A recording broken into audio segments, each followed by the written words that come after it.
at 5 a.m. because you couldn't sleep, or in your car because you're avoiding another meeting that should have been an email, or a flight in between cities that you can't even remember, this episode is about to explain why everything feels harder than it should be. And I'm not going to tell you to hustle more or harder. I'm not going to tell you to meditate more or, well, more, or find your why. Those are important. And you've heard all of that before. And instead, I'm going to share some brutal truths and ones that I had to learn this year that changed everything about how I operate, how I rest, how I relate to people. And more importantly, how many of my highest performing clients went from exhausted to energized without changing a single thing about their actual workload. If success feels heavy, you're about to understand why.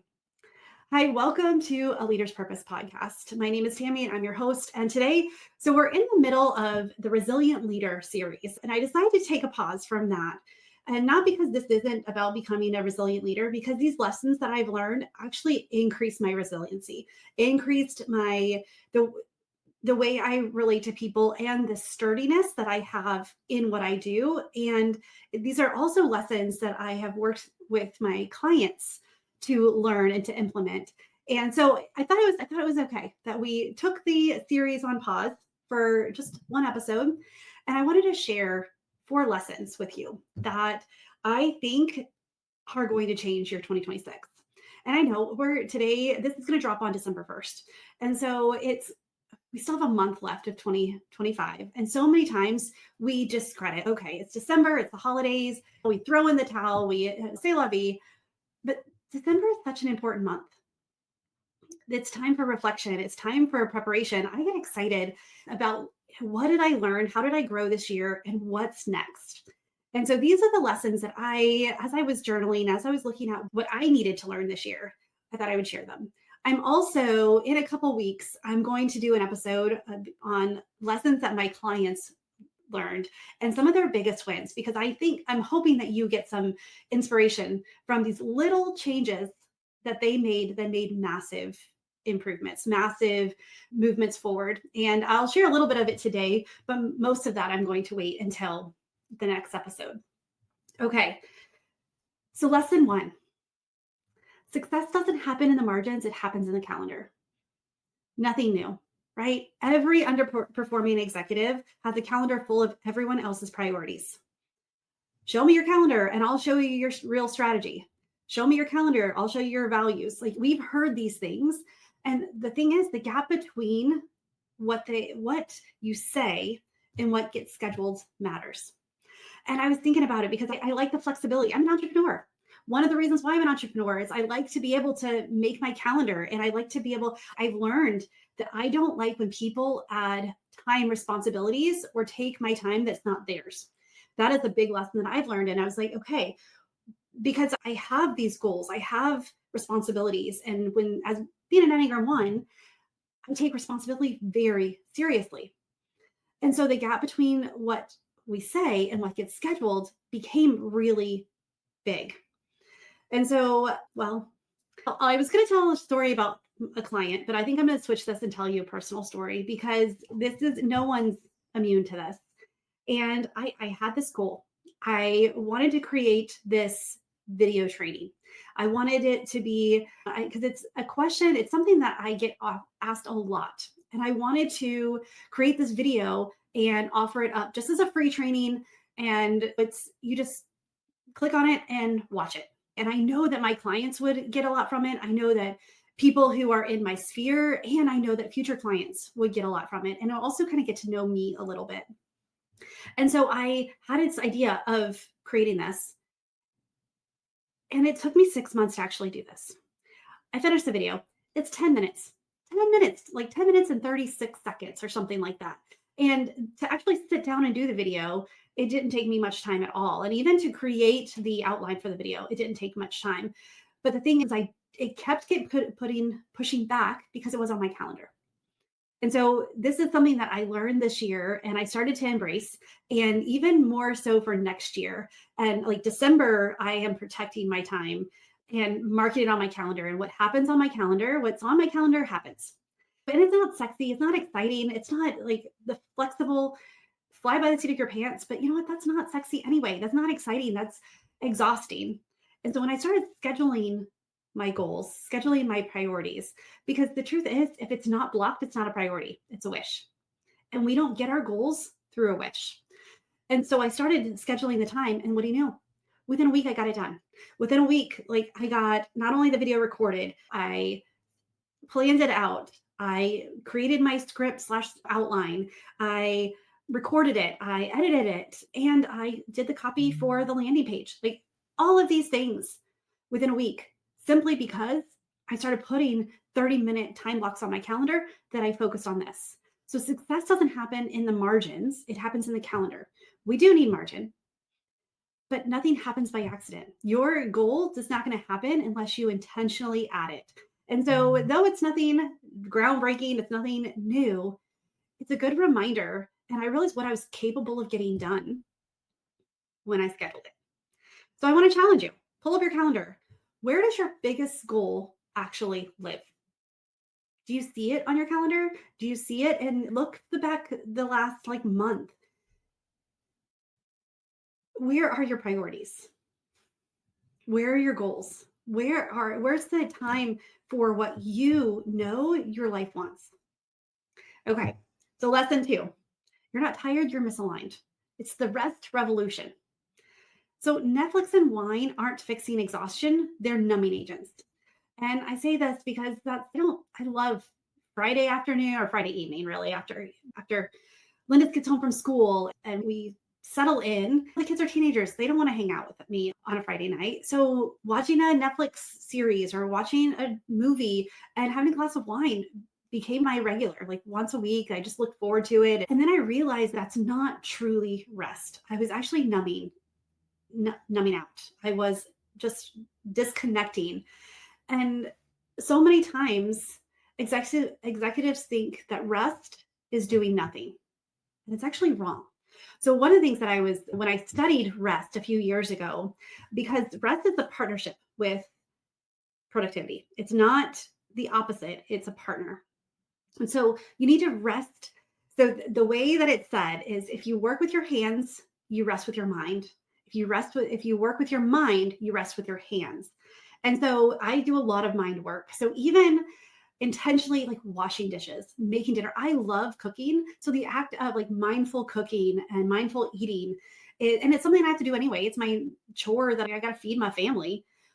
But when I started embracing it and focusing on it and just enjoying the process, that's when it became rest.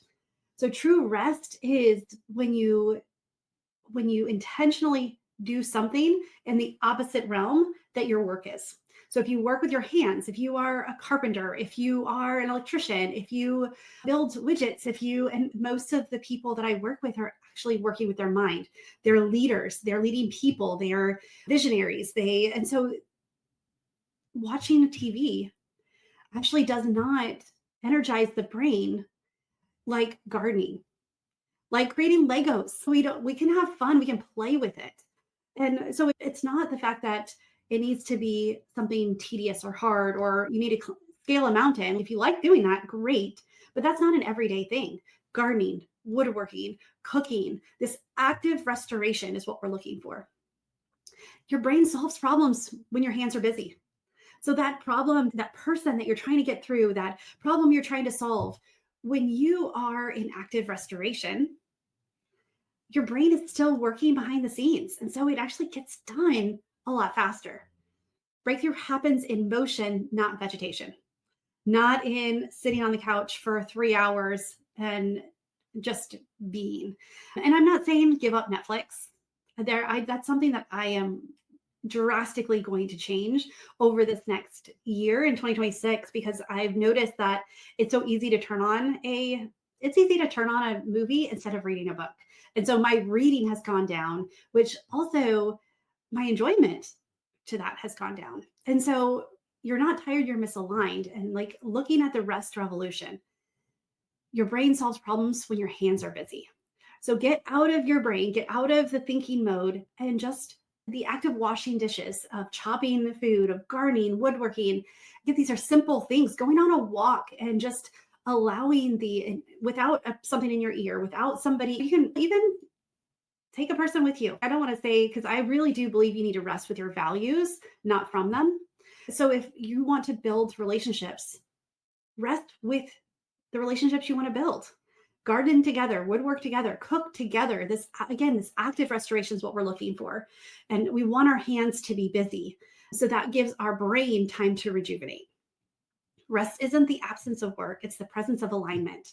And when we actually rest and we give our brains that break and give our hands the activation that it needs, that's when we become more aligned. That's when things become clear. How many times are you in the shower and then all of a sudden you have this light bulb idea and you're like, oh my goodness. And luckily now we can be like, hey Siri, and it answered me.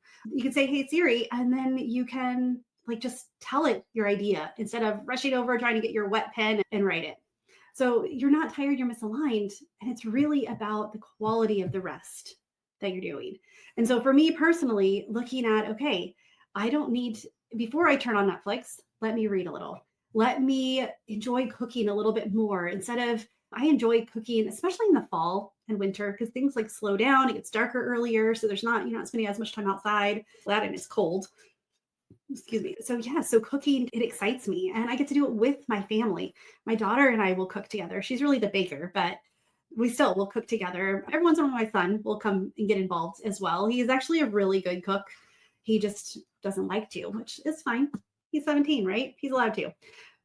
But the thing is, it's about resting with your values, not from them. Allow your breakthrough to happen in the motion. Okay, so lesson number 3. This lesson was probably the strongest lesson for this year. This is the one that when I started recognizing this and my clients, this is the one that I've had the most success with my clients as well, is your success leaves clues, but you're not reading them. So we leaders, these high-level leaders, you and I, right? We're go-getters, we are action takers, we just keep moving. We analyze every data set except our own patterns. It's in the patterns that we see these clues. Weekly CEO debriefs with yourself, not journaling, but pattern analysis. Now, I am a big proponent of journaling, but the thing is, a lot of times we journal about what we want instead of really what's going on. And so I want to tell a story about a client that I started working with earlier this year. She recently got promoted to CEO from a operations VP. And 6 months into her promotion, she was struggling. And not because she wasn't ready for the job, not because she didn't earn the job, because she earned it, she was ready for it, she could do it. Like, she was groomed for this position. This was her job. But the thing is that it was leaving her anxious. She felt like it wasn't her and she wanted to get back to herself. And so we started doing a 10-minute Friday review, just data. Which conversations advanced her goals and the goals of the company? Which meetings were performative or productive? Where did she lead versus manage? And so after 6 weeks, so this 6 months she's been struggling with this. And within 6 weeks of just having this 10-minute Friday review, where she just looked at her patterns, her calendar, the data that she collected, at 6 weeks, she identified that 60% of her time was spent managing other people's anxieties. And so still that change, because we know when there's a big change, then the CEO stepped down and everyone loved the beloved CEO. He retired, he started the company, and it was time for her to take over. And they did do succession planning. Like, it wasn't an instant thing, but it still caused anxiety.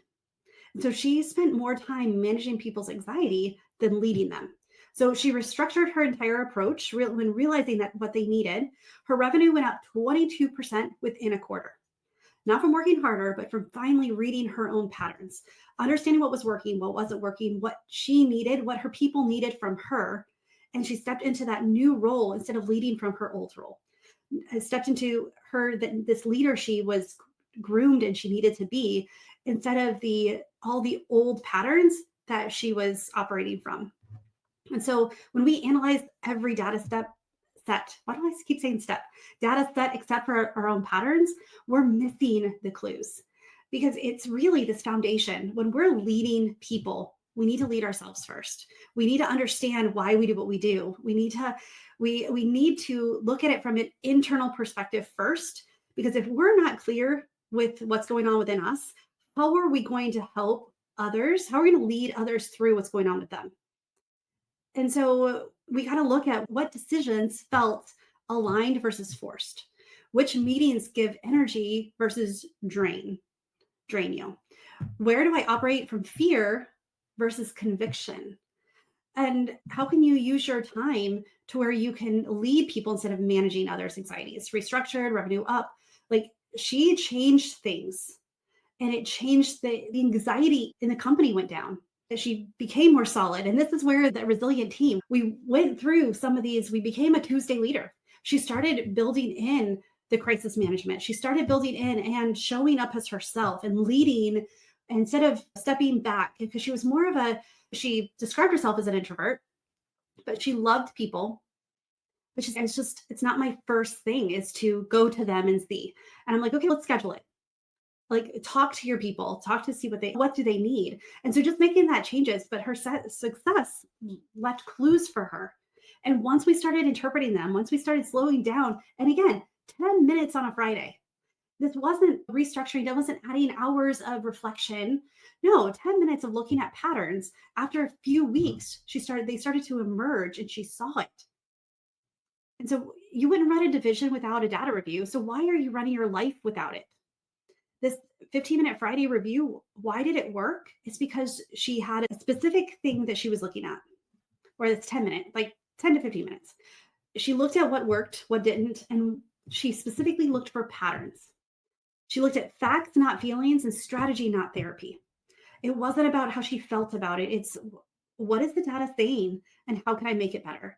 And believe me, when she stepped out and she saw how she was managing all of the drama, all the anxiety, and we made a few shifts to level and create a strong foundation that people could depend on, that clarity, and then everything shifted, and she felt like she was leading from the person she needed to be, the leader she wanted to be, which is even more than just what she thinks she needed to be. All right. Lesson number 4, clarity is a non-negotiable, and no one can give it to you. Just like we don't see the patterns until we start looking for them. So many times it's just tell me what I want. No, that's, if you work with somebody, if they're not helping you get clear on what you want, every leader struggles waiting for validation from the board, a mentor, a coach, a spouse, their employees, their team, what is the word? Oh my goodness, why did my mind blank on their comrades, not friends, their coworkers. Why do I struggle with certain words? Actually, I have a theory with that, but that's for the VA to work out. But every leader struggles waiting for validation from someone else. You have people you have to answer to. The thing is, you were given this position. You earned this position because you had a perspective, because you had a conviction, because you had the skills needed for this role. And so the moment you outsource clarity, you abdicate your leadership. You're now in crisis mode, and you are trying to get validation on everything you do, instead of saying, okay, here's the goals for the company and here's what I know is true. So people can show you how, but only you can decide where.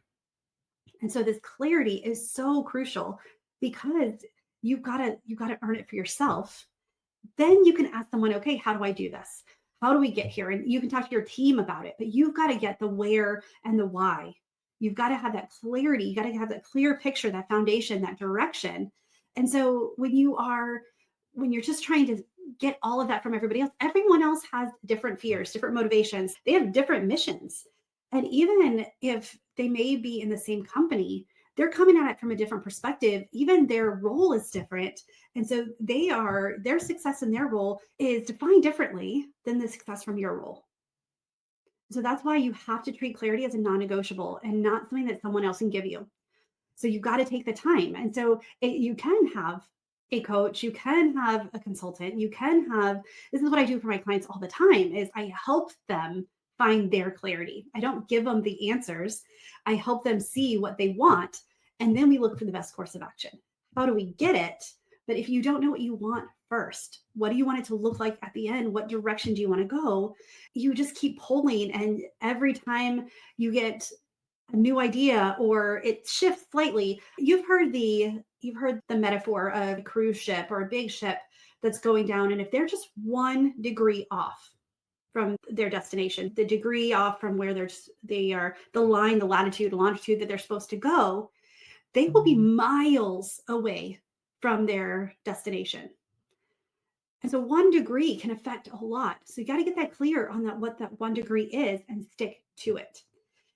If someone's telling you what you want, they're a puppeteer, not a coach. So there's so many times that I work with individuals who have had coaches before, and they have their coaches prescribed a certain way, and they're like, it just doesn't feel right, or it worked for a short time.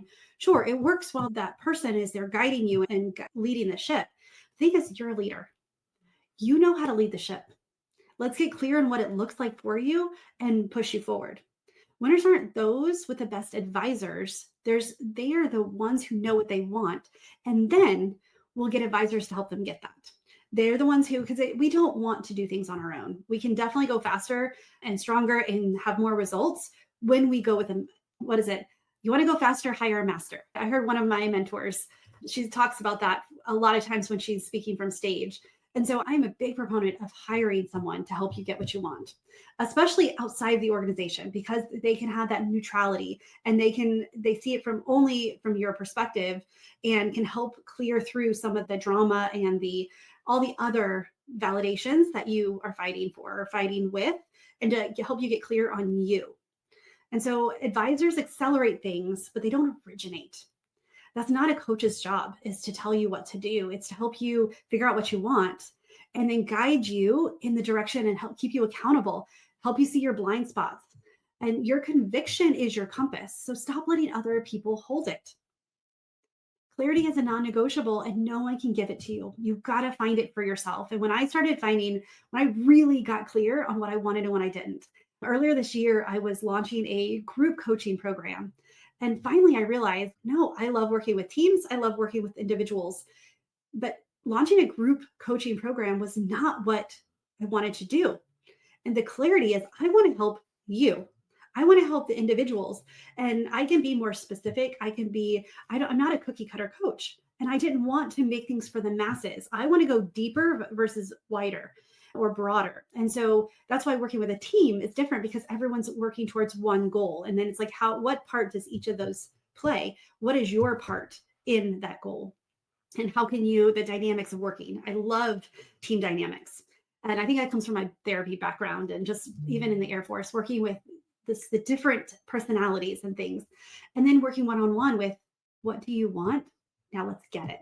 And so when I got clear on that, and man, I shifted everything. I completely threw out the group coaching. The few people who were interested, I talked to them, and they actually became one-on-one clients and got way more than they would have if it would have been a group coaching. Now, I do value group coaching. There are times for that, but that's not what I wanted to do right now. I want to go deeper with people. I want to work with them individually to get them out of their pit and get them out of being stuck, and take off the leadership costume they've been wearing and let them step into the leader that they're called to be. So your conviction is your compass. Stop letting others hold it. Stop letting others align it. Like, you've got to see it for yourself, and then you can get help with it. All right, those are the 4 big lessons. And actually, I have a bonus for you, because this is one of the things that the harder I tried, the more difficult it got. And so control is the opposite of power. The tighter the grip, the less you hold. The crisis mode isn't leadership. It's fear in a suit. I was working with a company, and they are a small startup. They're almost 3 years old, and they went from having 1 crew to now they have 5 full-time crews, and they're still in this reaction mode. And we had to talk about, okay, if you want to grow, if you want these things, you've got to put on your calendar. If you don't have 45 minutes like twice a week, do you even really want it? You just don't know. It's like first thing in the morning, it's just we get into action and it's okay. So what time in the afternoon? There's two of you that are in the leadership team. So have separate days, but protect that 45 minutes. Go to a coffee shop, go leave your phone, go to a different office, do something to protect that time. Get out of crisis mode. And when they started doing that, and so they at first they struggled and they thought I was crazy. But then when they started protecting that time, just twice a week for each of them, they were able to get out of reaction mode. They were able to get some things done that they wanted done. And it's still crazy. They still have customers calling them. But the thing is, true power are systems that work without a death grip. They were holding on to this illusion of control, thinking that's how they had to react in order to keep moving forward. And not everything you need to do needs to be excellent, but the things that matter, you got to protect that time. It goes back with the lesson number 1. And the more you try to hold it, the harder it is and the less likely it is to survive. So when they started releasing some of the grips, and again, 45 minutes, it didn't take them long, twice a week. So they Tuesday, Wednesday, Thursday, and Friday, they would alternate. And all of a sudden they could see how they could delegate more. Because delegation isn't a weakness, it's multiplication. Control is exhausting, but trust is energizing. And it's at that moment where you start to have trust in yourself and your leadership and in your partner, and realizing that, okay, I can step away for 45 minutes and the ship is not going to burn. There were times that it was difficult, but it's 45 minutes. There was nothing so urgent that they couldn't protect that 45 minutes. And so when they did that releasing that control and scheduling that time, they were able to grow. They were able to scale, and they went from making 2 million a year to now they're pushing just over 3 million they're expected to make this year, simply because they gave themselves permission to protect their time, to release the illusion of control and use true power as the systems that work without the death grip, to build that trust that's more energizing instead of the control that's exhausting. And so, again, here's the lessons for you. Here's the recap. Success doesn't happen in the margin, it happens in the calendar.